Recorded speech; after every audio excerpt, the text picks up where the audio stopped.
Apa itu PN Baik? PN Baik adalah gagasan yang dibawa oleh PN Sabah bagi membawa pendekatan politik solusi, berintegriti, matang dan berkebajikan.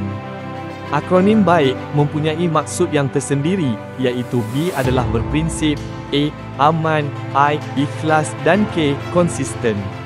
B. Berprinsip. Dalam dunia politik yang sering berubah pendirian, seorang pemimpin mestilah seperti pohon yang kukuh akarnya, tidak mudah tumbang ditiup badai, apatah lagi hilang pertimbangan bila ditawarkan imbuhan dunia. Teguh pada prinsip inilah pedoman PN bagi menawarkan pemimpin yang tidak goyah demi jawatan atau habuan, sebaliknya fokus kepentingan rakyat serta amanah kepimpinan. A. Aman. Rakyat Sabah mahukan kestabilan, bukan pergolakan politik yang berulang kali.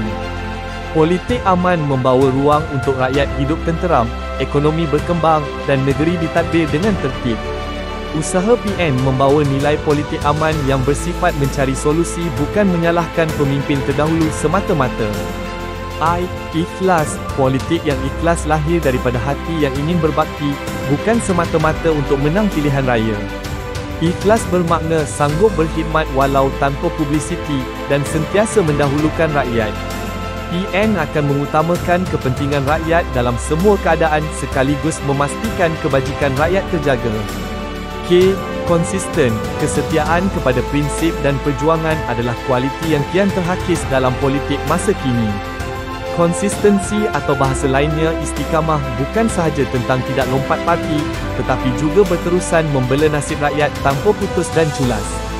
Pentingnya PN menekankan nilai ini agar wujud negeri yang harmoni serta rakyat yang makmur.